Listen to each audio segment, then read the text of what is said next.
Hi welcome. కల్కి series లో last episode లో శివుడు కల్కి భగవానుడికి ఇచ్చిన చిలుక ప్రపంచం మొత్తం తిరిగి సింహళ దేశంలో పద్మావతి దేవి గురించి కల్కి భగవానుడికి చెప్పగా కల్కి భగవానుడు సింహళ దేశానికి వెళ్లి అక్కడ పద్మావతి దేవి అంటే లక్ష్మీదేవి అవతారంలో ఉన్న పద్మావతి దేవిని పెళ్లి చేసుకుని తిరిగి శంబలాకైతే వస్తాడు. ఈ విషయానంతా కూడా లాస్ట్ వీడియోలో అయితే మనం చూసుకున్నాం. అలాగా పద్మావతి దేవిని వివాహం చేసుకుని మన శంబలా నగరానికి తిరిగి వచ్చాక అసలు అక్కడ ఏం జరిగింది వీటన్నిటి గురించి ఈ రోజు వీడియోలో క్లియర్ గా చెప్పుకుందాం. ఇక కల్కి భగవానుడి జీవితంలో జరిగిన అన్ని విషయాలు కూడా అమరావతి రాజైన దేవేంద్రుడికి తెలుస్తుంది. అంటే కల్కి భగవానుడి జీవితంలో జరిగిన వివాహం మరియు శంబలా నగరానికి తిరిగి వచ్చిన విషయం ఇలాంటివన్నమాట. ఇక ఇంద్రుడు అంటే దేవుళ్ళందరికీ రాజు అన్నమాట. మరి దేవుళ్ళ యొక్క బాగోగులు చూసుకోవాలి కదా. అలాగా కల్కి భగవానుడు మరియు పద్మావతి దేవి శంబలా నగరంలో ఎలా ఉంటారు, వారికి అక్కడ వసతులు మంచిగా ఉంటాయో లేవో వీటన్నిటి గురించి తెలుసుకోవడానికి, అలాగే వారందరికీ సంబంధించిన భవనాలను, గృహాలను, సరస్సులను, వసతి సౌకర్యాలను అన్నిటినీ సిద్ధం చేయమని దేవశిల్పి అయిన విశ్వకర్ముడికి చెప్తాడు. ఇక్కడ విశ్వకర్ముడు అంటే ఎవరో కాదు, మనం కల్కి మూవీలో చూసినప్పుడు క్లైమాక్స్ లో ప్రభాస్ చేతికి ఒక కర్ర వస్తుంది కదా, ఒక ధనస్సు లాంటిది ఒకటి వస్తుంది కదా, అది తయారు చేసింది యాక్చువల్ గా విశ్వకర్మ. అది పరశురాముడికి ఇస్తే పరశురాముడు అది పట్టుకొని 21 మార్లు భూమి మీద ఉన్న అన్యాయాన్నంతా కూడా అంతం చేసి దాని తర్వాత తన దగ్గర శిష్యరికం చేసిన కర్ణుడికి అయితే అది ఇస్తాడు. అలాగా ఇంద్రుడు విశ్వకర్మతో పోయి భూమి మీద అంటే శంబలా నగరంలో కల్కి భగవానుడికి కావలసిన వస్తువులన్నిటినీ కూడా సిద్ధం చేసి రమ్మని పంపిస్తాడు. ఇక ఒకవైపు విశ్వకర్ముడు శంబలా నగరంలో బంగారంతో భవనాలను వజ్ర వైడూర్యాలతో మణిమాణిక్యాలతో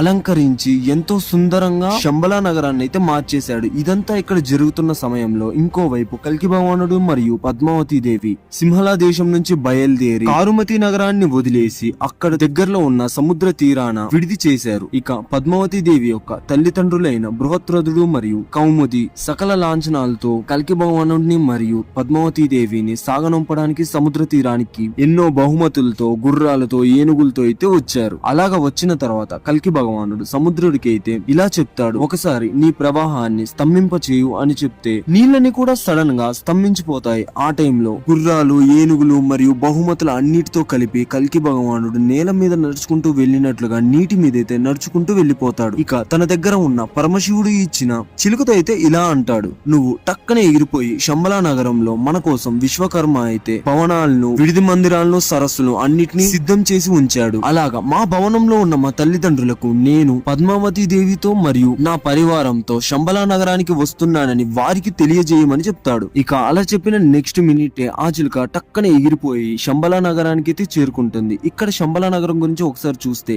శంబలా నగరం 7 కిలోమీటర్ల విస్తీర్ణంలో అయితే ఉంటుందన్నమాట. ఈ శంబలా నగరంలో మొత్తం 6 ఋతువులు ఉంటాయి. కానీ ప్రతి ఋతువులో కూడా శంబలా నగరం కాన్స్టెంట్ గా ఎలా ఉందో అలానే ఉంటుంది. దేవతలు కూడా చూసి ముగ్ధులైపోతారు ఆ శంబలా నగరాన్ని చూసి. అందుకనే శంబలా నగరాన్ని భూతల స్వర్గం అని కూడా అంటూ ఉంటారు. అలాగా విశ్వకర్మ సిద్ధం చేసిన ఆ బంగారు భవనంలో ఉన్న కల్కి భగవానుడి యొక్క తండ్రి అయిన విష్ణు యశస్సుడి దగ్గరికి వెళ్లి చిలుక ఇలా అంటుంది, పద్మావతి దేవితో సహా కల్కి భగవానుడు తన పరివారంతో శంబలా నగరానికి అయితే విచ్చేస్తున్నాడు అని చెప్తుంది. ఇక ఎంతో సంతోషించిన విష్ణు యశస్సుడు శంబలా నగరానికి రాజు అయిన విశాఖ రాజు దగ్గరికి వెళ్లి ఇదంతా చెప్తాడు. అప్పుడు విశాఖ రాజు ఎంతో సంతోషించి ఎంతో ఆనందంగా వస్తున్న ఆ జంటని స్వాగతించడం కోసం తప్పటి తాళాలతో సంబరాలు చేసుకుంటూ అంగరంగ వైభవంగా సంబరాలనైతే మొదలు పెడతారు. వారిని అయితే ఘనంగా సత్కరించి రాజ్యంలోకి అయితే స్వాగతించడానికి సిద్ధంగా ఉంటారు.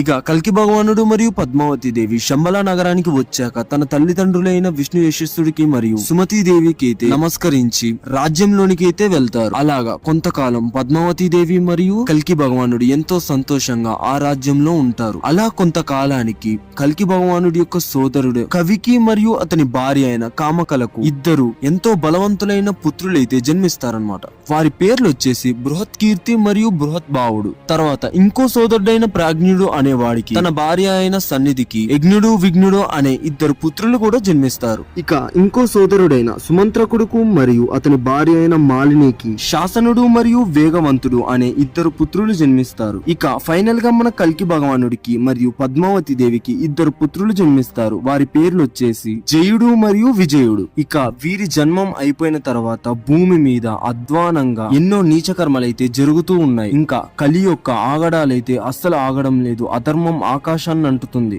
మంచిని మర్చిపోయి అందరూ చెడు వైపు వెళ్తున్నారు. చెడ్డవాళ్ళు కూడా తమదే రైట్ అని చెప్పేసి మంచి వాళ్ళని అయితే తొక్కేస్తున్నారు. మొత్తంగా చెప్పాలంటే మంచి పర్సెంట్ 1 ఉంటే చెడు పర్సెంట్ 99కి చేరినప్పుడు శంబలా నగరంలో మాత్రమే ధర్మం, న్యాయం, నీతి, నిజాయితీలతో ప్రజలు బతుకుతున్నారు. బ్రాహ్మణులు కూడా వారి వేదాలను రక్షించుకున్నారు. శంబలా నగరం తప్ప ప్రపంచం మొత్తం కూడా అధర్మంతో నిండిపోయింది. అప్పుడు కల్కి భగవానుడి యొక్క పుత్రులు జయుడు, విజయుడు మాత్రం కల్కి భగవానుడి దగ్గరికి వచ్చి ఇలా అంటారు: తండ్రి, ఇక సహించింది చాలు. భూమి మీద అన్యాయం పెరిగిపోయింది. అధర్మాలైతే ఆకాశాన్ని అంటుకున్నాయి. ఇక మనం మొదలు పెట్టాలి. అధర్మాన్ని అంతం చేయాలి. మీరు మీ గారుడాన్ని ఎక్కండి. మీ నందకపు ఖడ్గాన్ని అయితే పట్టుకొని చిలుకతో సహా అధర్మం మీదైతే యుద్ధానికి దిగాలి అని చెప్తారు. ఇక ఇందుకు ఒకటే మార్గం, మీరు దిగ్విజయ యాత్రను మొదలు పెట్టాలి అని చెప్తారు. ఇక కల్కి భగవానుడు తన తండ్రి అయిన విష్ణు యశస్సుడితో ఇలా అంటాడు: ఇక సహించింది చాలు, మనం కూడా ఇక మొదలు పెడదాం. నేను భూమిపైకి వచ్చిన ముఖ్య కార్యాన్ని అయితే ఇప్పుడు నెరవేర్చాలి. ఎప్పుడైనా ఒకటితోనే స్టార్ట్ అవుతాం కాబట్టి ఇప్పుడు నేను వెళ్లి తన సంపదలను పోగుపరిచి అక్షోనిహుల సైన్యాన్ని అయితే వెంట తీసుకుని వచ్చి ఒక్కొక్క అధర్మపరుడైన రాజును అంతం చేసుకుంటూ భూమి మీద మళ్ళీ ధర్మాన్ని, న్యాయాన్ని స్థాపిస్తాను అని తన తండ్రితో చెప్తాడు.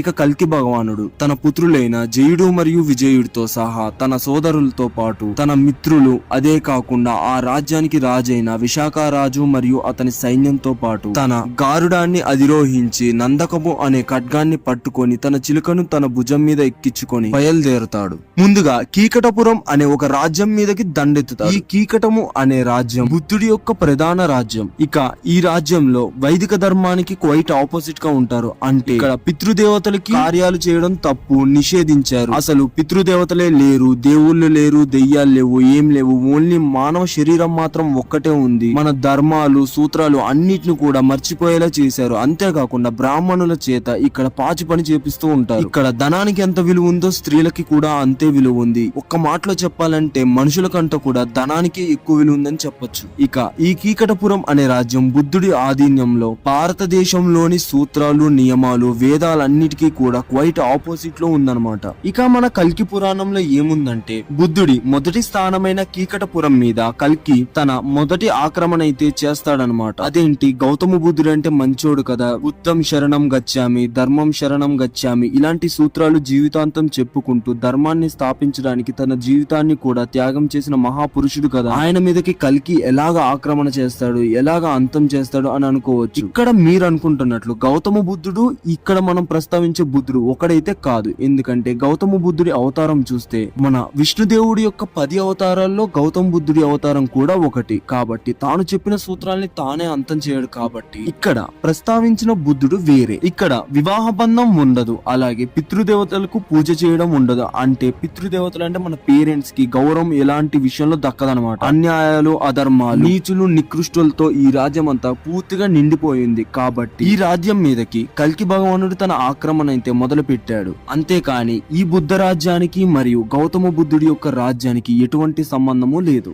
ఇక ప్రస్తుతానికి చెప్పాలంటే ఈ కీకటపురానికి మహారాజు వచ్చేసి జినుడు. ఇక ఈ జినుడుతో కల్కి భగవానుడు యుద్ధం ఎలా చేశాడన్న విషయాన్ని గురించి నెక్స్ట్ వీడియోలో చూద్దాం. వీడియో నచ్చితే లైక్, షేర్, సబ్స్క్రైబ్ చేయడం అయితే అస్సలు మర్చిపోకండి. ఛానల్లో ఇంకా ఇంట్రెస్టింగ్ వీడియోస్ చాలా ఉన్నాయి. కల్కి పురాణం గురించి డైలీ వీడియోస్ అయితే చేస్తూ ఉన్నాను. అదే కాకుండా మహాభారతం గురించి కూడా ఎపిసోడ్స్ వైడ్ గా వీడియోలు అయితే చేశాను. అర్జెంట్ గా వెళ్లి ఛానల్ ని ఎక్స్ప్లోర్ చేయండి. ఇంకా ఇంట్రెస్టింగ్ టాపిక్స్ గురించి తెలుసుకోవడానికి మన ఛానల్ ని అయితే సబ్స్క్రైబ్ చేసుకొని బెల్ ఐకాన్ అయితే క్లిక్ చేయండి. ఇంకో ఇంట్రెస్టింగ్ టాపిక్ తో మళ్ళీ మీ ముందుకు వచ్చేస్తా.